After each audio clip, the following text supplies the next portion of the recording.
இங்கு குழுமியிருக்கும் என் தாய் தமிழ் உறவுகள் அனைவருக்கும் எனது முதற்கண் வணக்கத்தை தெரிவித்துக் கொள்கிறேன். ஏதோ ஒரு மூலையில நமக்கு சம்பந்தமே இல்லாம ஒரு இடத்துல யாரோ ஒருத்தர் செத்ததுக்காக நம்ம தமிழ்நாட்டுல நம்ம சேலம் துட்டம்பட்டியில ஒரு கூட்டம் போட்டு இதெல்லாம் பேசணும். யார் அவங்க? நமக்கு அவங்களுக்கு என்ன தொடர்பு? இந்த உரையின் இறுதியில் உங்களுக்கு அது நல்லாவே தெரியும். எல்லாரும் பேசுற மாதிரி இலங்கையில அவங்க கொன்னாங்க நம்ம செத்தோம், அவங்க கொன்னாங்க நம்ம செத்தோம், அது இல்ல கணக்கு. இலங்கையின் வட கிழக்கு மாகாணங்கள்ல தமிழீழம் சொல்லி ஒரு தனி நாடு 30 வருஷமா நடந்துட்டு இருந்தது. உங்களுடைய அம்மா கிட்டையும் உங்களுடைய அப்பா கிட்டையும் பழைய காலத்து அரசியல் கவனிக்கிறவர்கள்ட்டையும் போய் கேட்டு பாருங்க, தெரியும் உங்களுக்கு.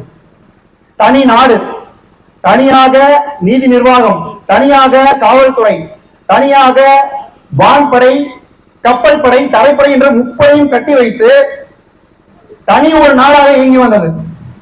உலகத்திலேயே 2வது மிகப்பெரிய விடுதலை போராட்ட இயக்கம் என்ற பேரை வாங்கின தமிழீழ விடுதலை புலிகளுடைய தலைமையில் அந்த நாடு நடந்தது. அந்த நாடு, அந்த கட்டமைப்பு யாருக்கானது, யாருடையது?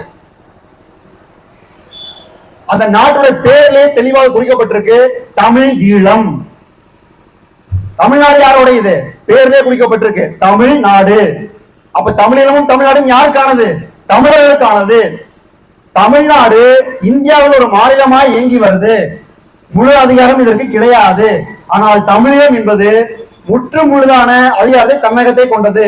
அப்படி ஒரு நாடு அங்க பிரசவிச்சுட்டா, அங்க உலக அங்கீகாரத்தோட உலக வரைபடத்தில் தனியா வந்துட்டா தமிழர்கள் விழித்துக் கொள்வாங்க. அவங்களுடைய வரலாறை மறுபடியும் மீட்டு எடுத்துருவாங்க. சங்க காலங்கள்ல எப்படி தமிழர்களா ஒண்ணு சேர்ந்து கொடி கட்டி பறந்தாங்களோ அது மறுபடியும் பிறந்து எழுந்துன்ற ஒரே காரணத்துக்காக உலக நாடுகள், குறிப்பாக இந்தியா, இலங்கை ஒரு கூட்டு சேர்ந்து அந்த நாட்டை கொஞ்சம் கொஞ்சமாக அழித்து கடைசியாக இறுதியாக அழித்து முடித்த நாள் இன்று சரியாக 14வது வருடம் முடிஞ்சிச்சு. இந்த அடிப்படையில் தான் நீங்க இதை பார்க்கணும். அவனோட உச்ச கட்டத்துல சிங்களர்களுக்கு மட்டுமே சொந்தமான இலங்கையினுடைய ராணுவம் தமிழர்களை வரலாற்று ரீதியாக இருந்த பெரும் பகையை மனசுல வச்சுக்கிட்டு வஞ்சம் இருக்கிறதுக்காக வெறும் 3 சதுர கிலோமீட்டருக்குள்ள 1.5 லட்சம் மக்களை சேர்த்து நிறுத்தி கொத்து குண்டுகளை போட்டு நோ ஃபயர் சோன்ற பேர்ல ஒரு இடத்தை உருவாக்கி அத்தனை மக்களும் கொன்று ஒழித்து முடிச்சாங்க. இதுதாங்க நடந்தது. நம்மளுடைய தமிழர்களுடைய நாடு அங்க அழிக்கப்பட்டது. இதுதான் அடிப்படை விஷயம். நம்ம இன்னொரு விஷயத்துல இதுல தெரிஞ்சுக்க வேண்டும்.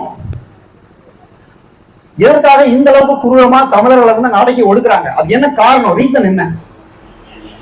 ஒரே ஒரு விஷயம் தான்.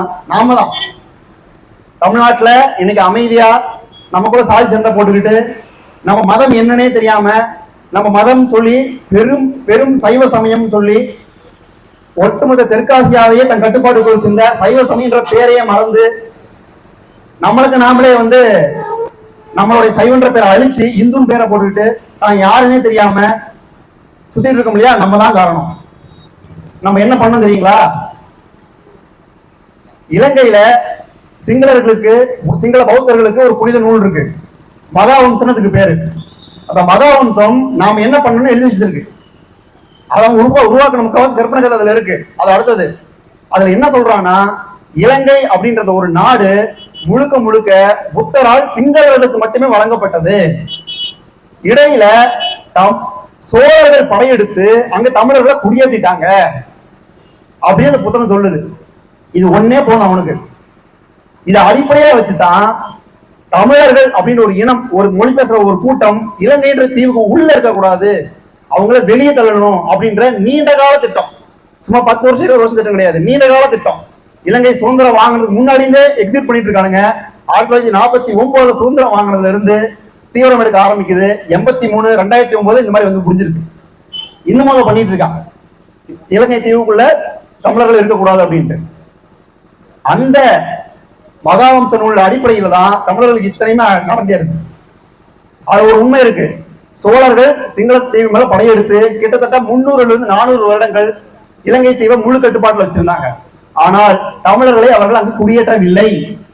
பூர்வீகமாக அங்கு வாழ்ந்து வந்த தமிழர்கள் தான் வடக்கு கிழக்கு மாகாணங்கள் இன்னும் வாழ்றாங்க. குடியேற்றவங்க யாருன்னாக்க இலங்கையினுடைய மலையக பகுதின்னு சொல்லுவாங்க. மலை பகுதிகளில் தேயிலை தோட்டத்துக்காக வேலைப்பணிக்காக வெள்ளக்காரனால இங்கிருந்து கூட்டு போனவங்க. ரெண்டையும் மிக்ஸ் பண்ணி முழுக்க முழுக்க தமிழர்கள் மீது இனவெறியோட அவர்கள் சுத்திட்டு இருக்காங்க. இதுதான் அடிப்படை.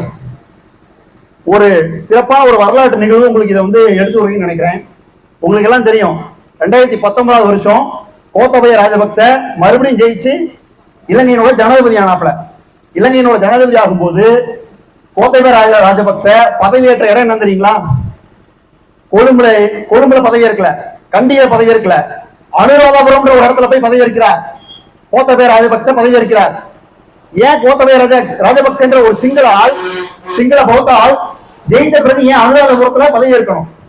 ஒரே ஒரு காரணம், எல்லாவன் என்கிற தமிழ் மன்னனை சுட்டையமுனு என்கிற சிங்கள மன்னன் பல கட்ட முயற்சிகளுக்கு பிறகு பயங்கரமா போர் செய்து தோற்கடித்த இடம் அது அப்படின்றத மறுபடியும் வரலாற்று ரீதியாக சொல்வதற்காக செஞ்ச வேலை தான் அது. உலகம் முழுக்கவே தெரியும், ஆனா தமிழ்நாட்டில் இருக்க தமிழனுக்கு தெரியாது. அந்த கோத்தபய ராஜபக்சக்கு நான் இன்னொரு சொல்லி விருப்பப்படுறேன். பெருமான் நம்பி பல்லவராயன் இரண்டாம் ராசராச சோழனுக்கு ஒரு தளபதி இருந்தார். அந்த தளபதி என்ன செஞ்சார் தெரியுமா? தமிழகத்தின் மீது படையெடுத்து சோழ அரசை முழுவதுமாக கைப்பற்ற திட்டமிட்ட எழுதி வச்சுக்கோங்க. நம்ம மன்னர், நம்ம தளபதி, சோழ அரசனுடைய தளபதி சிங்களர்கள் திட்டமிட்டதுக்காக 2 தளபதிகளுடைய சிங்கள தளபதிகளுடைய தலையை வெட்டி மதுரை அரண்மனையின் முன்னாடி தொங்க விட்டார். அந்த கோத்தபய ராஜபக்சவுக்கு நாம் இந்த வரலாறு திருப்பி சொல்லியிருக்கணும். எங்க இருந்து? தமிழ்நாட்டில இருந்து. அதை சொல்றதுக்கு ஒரு மானத்தொண்ணும் நீங்க இல்ல. ஏன்னா இங்க இருக்க எவனுக்குமே தான் தமிழ்ன்றதே தெரியல. வரலாறு மறந்துட்டான். சோழ அரசு, சேர அரசு, பாண்டிய அரசு, பல்லவ அரசு எல்லாத்தையும் மறந்துட்டான். இதுதான் நடக்கிற பிரச்சனைக்கான அடிப்படை அடிநாதம். சரி, இப்ப எதுக்கு நம்ம அதை பேசணும்? வரலாற்று எதுக்கு மறுபடியும் பேசிட்டு இருக்கோம்? இலங்கை சண்டை போட்டு செஞ்சுறாங்க, அது அவங்களுக்கு சண்டை விட்டுட்டு போயிடலாம் இல்ல. அடுத்து எப்படி நம்ம தலை காத்துட்டு இருக்கு? அது எப்படி நம்ம தலை காத்துட்டு இருக்கு? ரொம்ப எளிமையான விஷயங்க. இலங்கைன்றது ஒரு இறையாண்மை கொண்ட நாடு. தன்னிச்சை என்ன முடிவு வேணா எடுக்கும்.